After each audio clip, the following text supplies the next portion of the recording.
Seja muito bem-vindo a mais uma aula da DNA Academy. Eu quero te dizer algo. Essa aula que você está assistindo talvez seja uma das aulas mais importantes da academia. E particularmente é uma das aulas que eu mais gosto. Esse é um dos temas que eu mais amo. Por quê?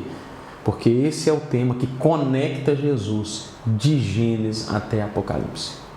Nós vamos falar nessa aula de Jesus é a Torá viva. Eu quero te dizer uma coisa antes da gente começar. Aquele seu caderno deve estar nas suas mãos, junto com a sua caneta, faça muitas anotações.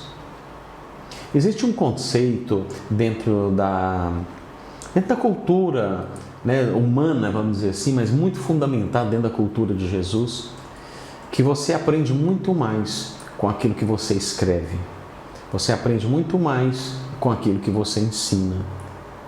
Pensa comigo em algo. Os apóstolos, eles repetem muitos textos bíblicos.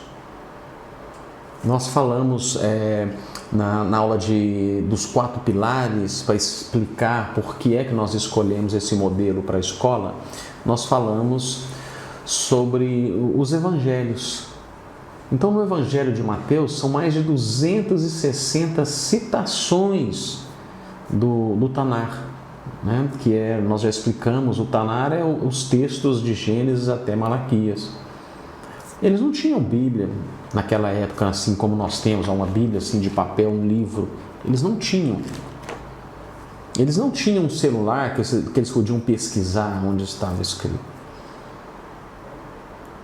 Como que eles sabiam esses textos, queridos? Eles decoravam. Por quê? Porque aquilo que eles aprendiam, de alguma maneira eles anotavam, eles guardavam aquilo na sua mente, eles repetiam. Muitos deles não tinha nem como anotar, papel não era tão fácil como hoje. Dependendo de alguns lugares onde Jesus estava ensinando, qual era o conceito? Era a repetição. É por isso que Jesus, às vezes, é tão repetitivo nos seus ensinos. A repetição também é um modelo de ensino. Você vai ver que Jesus ele tende a repetir muitas parábolas, só que com figuras de linguagem diferentes. Por exemplo, a parábola da ovelha perdida, a dracma perdida, o filho pródigo, tem o mesmo conceito, mesmo contexto, porém com alegorias diferentes. Então, o que eu quero dizer com isso? Se você hoje que tem nas suas mãos uma ferramenta maravilhosa, que é uma caneta e um papel, um caderno, que você separou como seu amigo de jornada na escola, na academia, então anota. Essa aula você vai precisar anotar, cara. Sério mesmo. Por quê? Porque você vai precisar ler, reler, decorar o que está escrito, para que você possa influenciar uma geração inteira. Através do que você vai aprender. Eu vou conectar hoje Jesus desde o jardim até Apocalipse. Hoje você vai aprender algo muito importante. Você vai aprender que Jesus esteve presente em toda a história das Escrituras. Que Jesus não é só um advento da nova aliança. Eu quero te ensinar algo sobre Jesus e você vai aprender que quando nós falarmos de Torá, nós não estamos falando apenas do Pentateuco. Nós estamos falando deste material inteiro. Você vai aprender que Torá, a partir de hoje, é isso aqui. Gênesis até Apocalipse é a Torá do Messias. Ok? A Torá de Moisés é Êxodo, Gênesis, Êxodo, Levíticos, Números, Deuteronômio. A Torá do Messias, de Gênesis até Apocalipse. Entendeu? Então vem comigo para essa aula que vai ser imperdível. Não se esqueça, dúvidas, comentários, sempre abaixo do texto, sempre abaixo do vídeo, perdão. Escreva à vontade, mande perguntas. Eu tenho interesse de responder as suas perguntas. Cara, na verdade, quando você pergunta, sabe o que é mais interessante quando você pergunta? Que você é o maior interessado em aprender. Então, a resposta que eu der para você para uma pergunta, ninguém vai querer aprender mais do que você sobre ela. Então, meu querido, pergunte à vontade. Isso aqui é para isso. A escola é para isso, para você perguntar e aprender, ok? Não é um curso online para você maratonar e simplesmente deixar de lado. Não, aqui é para você voltar e assistir muitas vezes. É por isso que você vai ter um ano dentro da academia, disponível para você cada vez voltar nos vídeos, sem contar que vídeos novos vão ser colocados, né, semanalmente. Nós vamos ter aulas online, plantão de tira dúvidas. Então, meu irmão, vem conosco nessa experiência marcante de aprendizado bíblico através da internet, que, na minha opinião, é a maior ferramenta de evangelismo dos últimos tempos. A última onda de evangelismo vai acontecer pela internet. Escuta o que eu estou te falando. E se você, meu amigo, que é pastor assim como eu, se você que é um líder dentro da sua igreja, eu quero te dizer algo. Aproveite essa ferramenta, você vai alcançar muito mais vidas do que você já tem alcançado, a partir do momento que você aprender que você pode usar a internet em seu favor. Beleza? Vamos lá, então vamos para o tema dessa aula, que ela é imperdível e você precisa aprender o que eu tenho para te dizer aqui. Vem comigo, vamos lá nessa jornada maravilhosa. Este entendimento vai mudar a maneira que você se relaciona com Jesus e com a palavra. Grande parte da teologia cristã, principalmente evangélica reformada, ensina sobre a doutrina de John Nelson Darby, a teologia das dispensações. Eu quero te fazer uma pergunta. Você sabe quem é John Nelson Darby? Você não deve saber. Mas você sabe quem é Charles Spurgeon? Isso com certeza você sabe. Na época de Charles Spurgeon, Spurgeon disse que a doutrina de Darby era uma doutrina de demônios. Mas, de alguma maneira, a doutrina de Darby ganhou força nos últimos tempos e se tornou, por mais que seja uma doutrina nova, tem pouco mais de 200 anos, ela se tornou uma grande referência na maioria das igrejas e é uma doutrina extremamente antibíblica. Vamos falar um pouco sobre isso, que agora nós vamos nos situar historicamente. Tem muitos detalhes nessa aula, então fica focado, vem comigo, porque você não pode perder os detalhes. A doutrina de Darby ganhou popularidade nos Estados Unidos a partir da segunda metade do século XIX. Apesar do sucesso nos ciclos conservadores, que vinha desde o século XIX, foi na década de 1970. Olha o quanto essa doutrina é recente, pessoal. Foi na década de 1970 que o dispensacionalismo popularizou-se e suas crenças características em meio aos crentes. Lembra aquela palavrinha que você gosta muito de dizer? Ah, eu estou na dispensação da graça. Isso veio dessa doutrina antibíblica de John Nelson Darby, sabia? Às vezes você fala as coisas, às vezes nós falamos coisas sem saber o que estamos dizendo. E essa doutrina, que ela se popularizou apenas em 1970. Agora eu quero te fazer uma pergunta, sério mesmo, vamos pensar nós dois aqui, você que está aqui me ouvindo. Se essa doutrina ela só tem popularidade em 1970, e se essa doutrina realmente é a verdade absoluta que muitas pessoas carregam por aí, como é que vivia a igreja antes disso? Se ela se populariza, se ela é criada no século XIX e se populariza em 1970, nós estamos falando aqui de 1940 anos, vamos lá, hein? Desde a morte e ressurreição do Messias, né? Então, vamos supor que isso foi, na verdade, Jesus morreu no ano 28, né? E aí a sua ressurreição, mas vamos lá, vamos fazer esse cálculo, 1940 anos, como que a igreja viveu sem essa doutrina? Entende, querido? Como é que as coisas nós vamos aceitando, simplesmente que um vai contando, o outro vai contando, e aí a gente entra naquela doutrina, naquele dogma de Hitler, né? Que conte uma mentira mais de 5.000 vezes e ela se tornará uma verdade. Isso aconteceu com a doutrina das dispensações, ok? Essa doutrina ela tinha vários pontos, vários aspectos, e eu vou abordar apenas 2 aspectos aqui na nossa aula, visto que é uma doutrina que não encontra fundamentos bíblicos dentro da cultura de Jesus, encontra dentro da cultura ocidental, sim, encontra dentro da cultura reformista, mas não encontra dentro da cultura de Jesus. Eu vou abordar o ponto 5 e o ponto 6 apenas dessa doutrina, que é o ponto 5, a lei que terminaria com a rejeição e crucificação de Cristo. E o 6, a graça ou período da igreja. O que Darby está ensinando aqui? Ele está ensinando que nesse ponto número 5 da sua teoria, os judeus rejeitaram Jesus e por isso eles perderam o tempo da visitação. Que agora, no ponto 6, é a vez da igreja. Tipo assim, né? Você chegou atrasado, vamos supor que você está ali na sua escolinha de futebol, vai jogar futebol com seus amigos, né? E aí forma o time e aí você ficou o primeiro time de fora. O primeiro time que sai, você entra. Só que você foi tomar uma água. Aí nessa água que você foi tomar, você ficou conversando demais com alguém. Quando você chegou, já tinham acabado o jogo, começado outro, ou seja, você perdeu a vez. É isso que John Nelson Darby está dizendo. Que os judeus, por terem rejeitado Jesus, perderam a vez. Ok? Então eu vou provar para você que isso é uma grande falácia, isso é uma grande mentira. Deus não fez uma promessa para um povo para depois rejeitá-lo. Deus não trocou o povo pela igreja, porque a igreja nem é uma coisa muito citada nas Escrituras. Deus não tem compromisso com a igreja. Deus tem compromisso com filhos. São os filhos que formam uma igreja. Então, se Deus tivesse que dar uma promessa, ela não seria para a igreja, ela seria para os filhos. Se Deus tivesse que trocar alguma coisa, ele ia dizer o quê?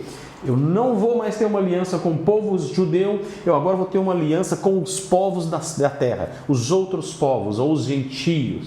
Seria isso o que teria acontecido.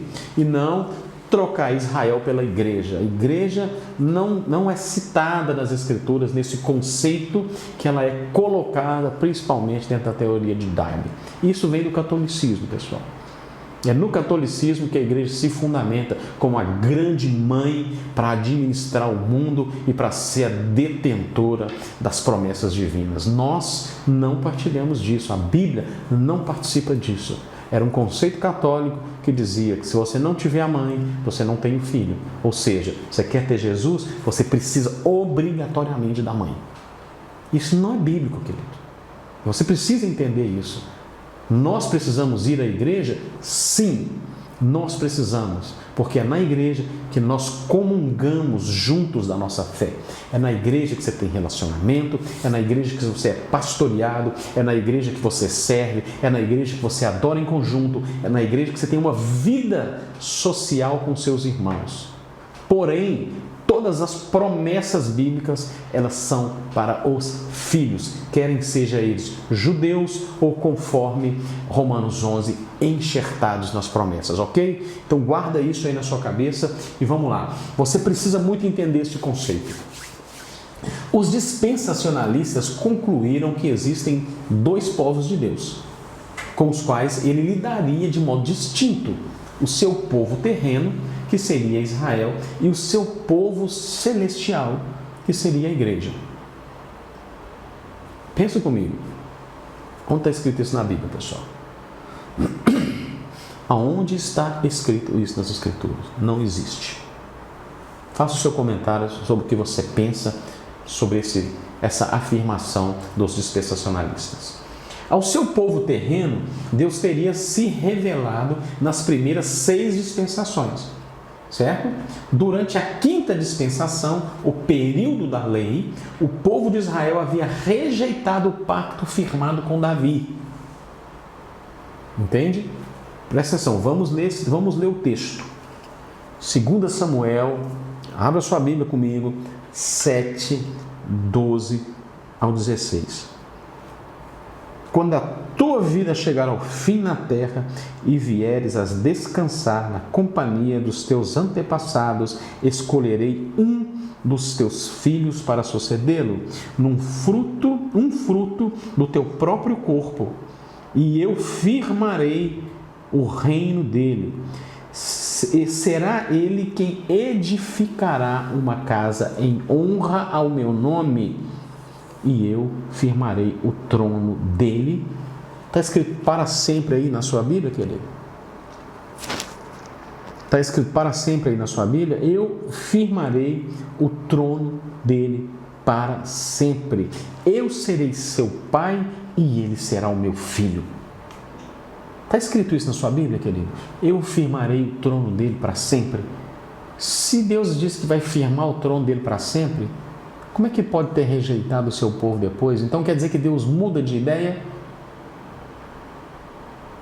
Nós vamos gravar umas aulas posteriores a essa onde nós vamos começar a dissecar sobre Romanos 9, Romanos 10 e Romanos 11, que na minha opinião, quando você não entende o que está escrito nesses 3 capítulos de Romanos, você tem muita dificuldade de compreender todos os outros escritos do apóstolo Paulo.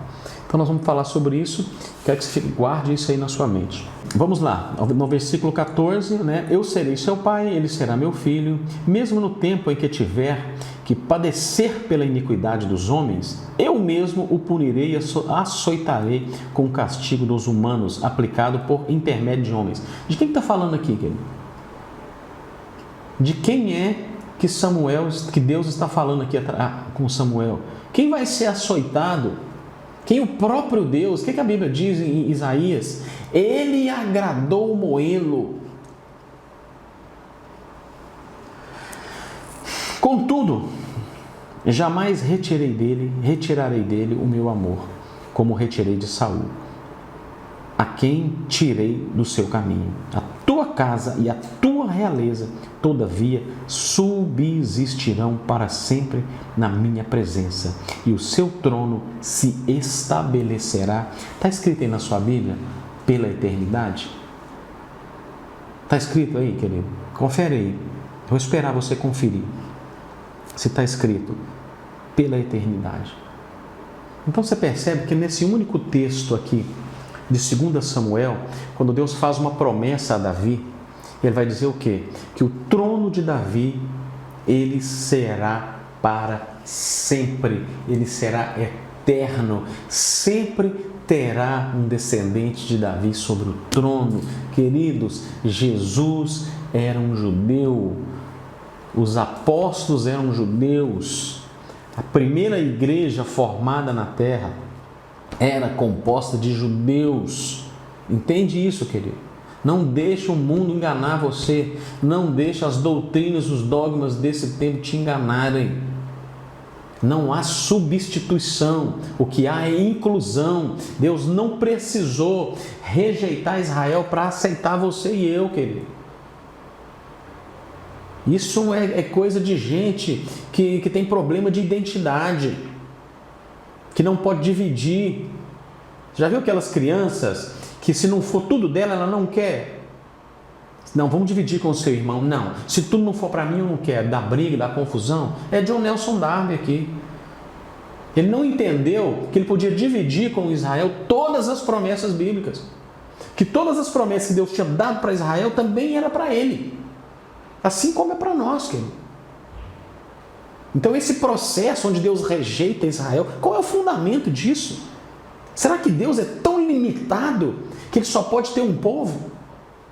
Ou ele tem Israel, ou ele tem a igreja? Ou ele tem Israel, ou ele tem as outras nações? Ele não pode ter todos ao mesmo tempo? Se ele diz que toda a terra é minha? Se ele diz que tudo é dele? Você e eu somos dele? Todas as nações, todos somos filhos? Qual que é a promessa que ele fez para Abraão em Gênesis 12? Vê se você recorda comigo. Gênesis 12, versículo 3, ele diz: Abraão, em ti serão benditas todas as famílias da terra. Não está dizendo em ti serão benditas todas as famílias dos judeus. Em ti serão benditas todas as famílias de Israel. Nem Israel existia nessa época. Mas ele diz, em ti serão benditas todas as famílias da terra. A promessa, querido, do que aconteceu em Jesus foi dada lá em Abraão, queridão. Esse conceito de igreja que a gente fica defendendo dessa maneira, excluindo Israel, isso é uma mentira, pessoal. Nós precisamos voltar para o conceito das Escrituras. Nós fomos inseridos na promessa, não foi quando Paulo escreveu Romanos 11, não. Nós fomos inseridos nas promessas em Gênesis 12.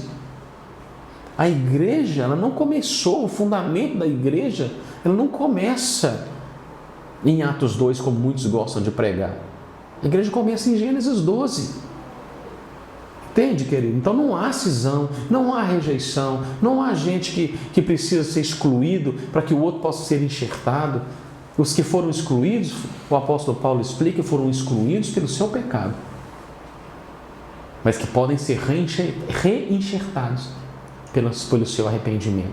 ok? Então vem comigo, não perde o foco, porque esse assunto é denso, esse assunto é primazia no seu entendimento em relação ao mistério e ao ministério de Jesus para o nosso tempo. De onde procede esse entendimento? Vem comigo. A restauração do trono de Davi é uma esperança que aparece nos textos da apocalíptica judaica e entre os profetas. Eu vou te ensinar mais para frente que o livro do profeta Ezequiel é o começo do livro de Apocalipse, ou seja, Apocalipse é a continuação de Ezequiel. Mas vamos voltar para cá, isso é para um pouco mais à frente. O Messias aguardado é visto como o herdeiro da linhagem de Davi, que trará um período de paz, justiça e glória para Israel. A afirmação de Jesus como filho de Davi significava o cumprimento do pacto entre Deus e Davi na manutenção de sua linhagem real para todo o sempre. Ou seja, Jesus como filho de Davi era a convicção de que Deus estava cumprindo a sua promessa, ok? O Messias deveria reinar no trono de Davi em Jerusalém. Entretanto, Jesus veio para o que era seu e os seus não receberam. Entende? Aqui eles estão falando, deveria acontecer tudo isso. Mas, quando Jesus veio, os seus não receberam. Os judeus teriam rejeitado o pacto da sexta dispensação, período da graça. Entretanto, no entendimento dos dispensacionalistas, o pacto de Deus com Davi não foi rompido. A igreja assumiu o seu lugar. Este conceito não teve aceitação em sua época. Presta atenção nisso. Isso que eu estou lendo para você é um fato histórico, tá, pessoal? Este conceito não teve aceitação em sua época e mostra uma falta de conhecimento bíblico acima da média, visto que a história da igreja no primeiro século é composta praticamente exclusivamente por judeus. Quando você lê o Atos 6, você vai ver uma coisa muito interessante. Deixa eu ler aqui contigo rapidinho, só para você entender aqui o que eu estou dizendo, que é muito engraçado, porque pessoas querem inventar a roda usando fundamentos bíblicos de maneira distorcida, sabe, pessoal? Você não precisa inventar nada dentro das Escrituras para que a sua mensagem alcance as multidões. Você só precisa pregar a verdade bíblica. Então, o fundamento de John Nelson Darby é uma loucura. Não tem fundamento, nós não estamos no período da graça. Sabe quando começou o período da graça? Sabe quando começou a dispensação da graça? Que é esse termo que a gente usa, né? Que muitos nem sabem que esse termo está ligado a essa teoria de Darby. Se a gente fosse analisar isso, a dispensação da graça começa no Éden, quando Deus disse, haja luz. Aí começa a graça. Aí começa uma graça dispensada sobre a vida de Adão e sobre a vida de todos os que vieram. A dispensação da graça começa quando Adão peca e não morre. Não é consumido imediatamente. A dispensação da graça começa quando Adão, mesmo pecando, não é consumido e é colocado para fora do jardim, porque a partir daquele momento a identidade dele não cabia mais no jardim. O jardim não podia conter um homem com a natureza de pecado. Então, pela graça, Deus vai e retira Adão do jardim. Entendeu, pessoal? É isso que está acontecendo, não tem nada a ver com rejeição. A rejeição do povo judeu, dos líderes judeus, abriu espaço para você e para mim. Então, se tem uma coisa que nós precisamos fazer, não é agir como se nós tivéssemos alcançado algo que os judeus rejeitaram, não. Nós vamos agradecer a rejeição, porque quando formos estudar o livro de Romanos, nós vamos ver algo incrível. Paulo vai escrever, se pela rejeição deles nós tivemos Jesus, quanto mais pela aceitação. Então vem comigo, querido, não perde o seu tempo com essas teorias de homens e vamos nos fundamentar nas Escrituras, amém? Olha o que diz aqui o livro de Atos 6, presta atenção. Naqueles dias, multiplicando-se o número dos discípulos, houve uma grande queixa entre os judeus helenistas, multiplicando o número dos discípulos. Judeus helenistas eram judeus que falavam grego. e os judeus de fala hebraica. Aqui só está falando de judeus, você percebeu? Que a igreja composta no primeiro século só tinha judeus? Então, eles se reuniram, e aqui tem uma história que não é o que eu quero apresentar para vocês. E aqui você vai ver o que é que acontece.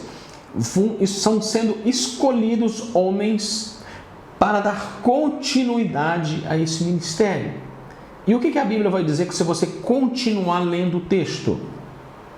Que muitos eram agregados à conversão na medida que os apóstolos se comportavam da maneira como Jesus se comportava. Inclusive sacerdotes, inclusive fariseus e saduceus eram acrescentados aqui.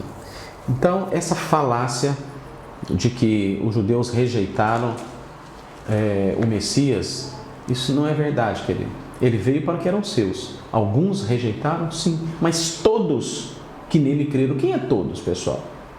Quem é todos? Todos são todos, inclusive os judeus.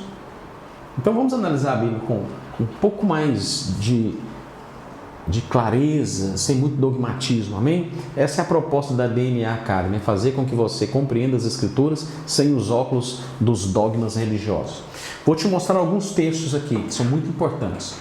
Vem comigo. João 8, 31 e 32. Então, dizia Jesus aos judeus que nele creram. Pode seguir aí na sua Bíblia. João 8, 31. Então, dizia Jesus aos judeus que nele creram: se vós permaneceres na minha palavra, verdadeiros sois meus discípulos, e conhecereis a verdade, e a verdade vos libertará. Um outro texto, João 12, 11. Porque muitos dos judeus, por causa dele, iam e criam em Jesus. Por causa dele aqui, se você ler o texto, por causa da ressurreição de Lázaro. João 3, 1. E havia entre os fariseus um homem chamado Nicodemos, príncipe dos judeus. Nicodemos, querido, aqui, o nome dele no hebraico é Natmon ben Gurion. Foi um dos homens mais importantes da igreja dos apóstolos.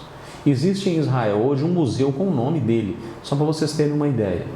Depois, uma hora, nós vamos dentro da escola, eu vou trazer um texto só para explicar essa conversa que teve entre Jesus e Nicodemos, para que você possa ter um entendimento correto sobre esse texto, ok? Romanos 3, 29. E porventura Deus somente dos judeus?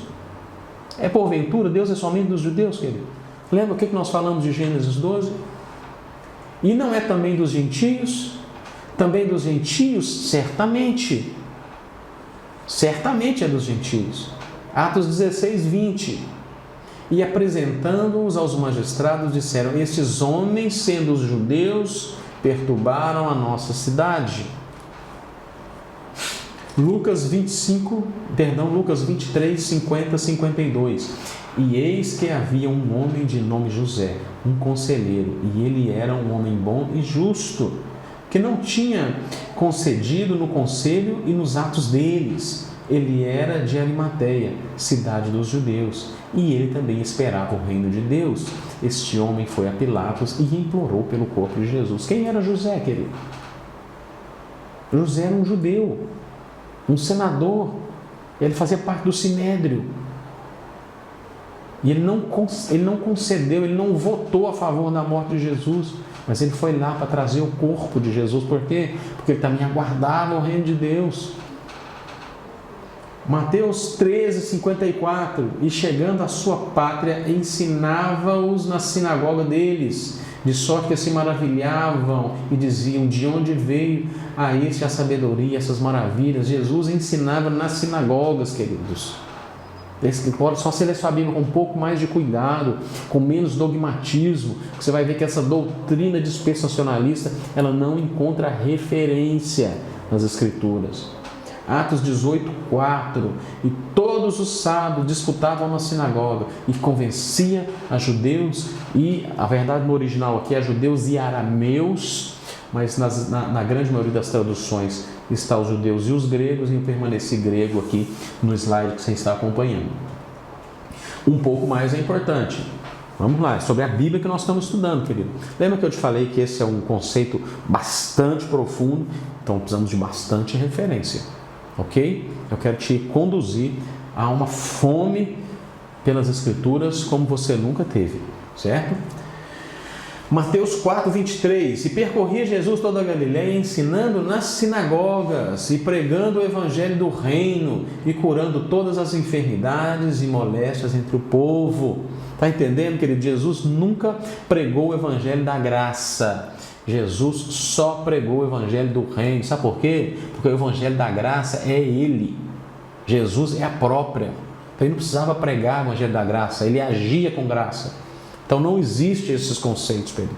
Por mais que a gente fala, se tornou um vício de linguagem, mas o evangelho que foi pregado sempre foi o evangelho do reino. Você não vai ver outro evangelho sendo pregado que não seja o evangelho do reino de Deus.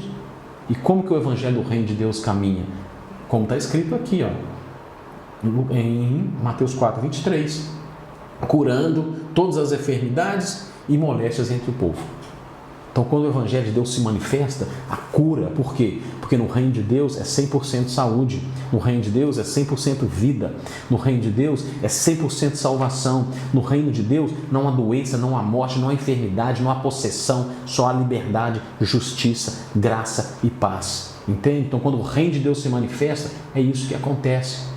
E é isso que Jesus pregava. Jesus é o quê? O que Isaías diz que ele é? É o Shar Shalom, é o príncipe da paz. A palavra Shalom tem 7 raízes ligadas a ela. Lembra que nós falamos na palavra misericórdia, na palavra emuná, fé, que tem raiz? Então Shalom também. Paz, prosperidade, fidelidade, longanimidade, bem-estar. Deixa eu ver se eu vou lembrar todas. Bem-estar. Não me lembro das 7, mas eu vou deixar escrito aqui para vocês, ok? Vamos para frente, Mateus 9,35. E percorria Jesus todas as cidades e aldeias, ensinando nas sinagogas deles e pregando o evangelho do reino e curando todas as enfermidades e moléstias entre o povo. Lucas 2, 14 a 22. E Jesus retornou a Galiléia no poder do Espírito, e ali a sua fama correu por toda a região ao redor. E ele ensinava nas suas sinagogas, sendo glorificado por todos. E ele chegou a Nazaré, onde fora criado.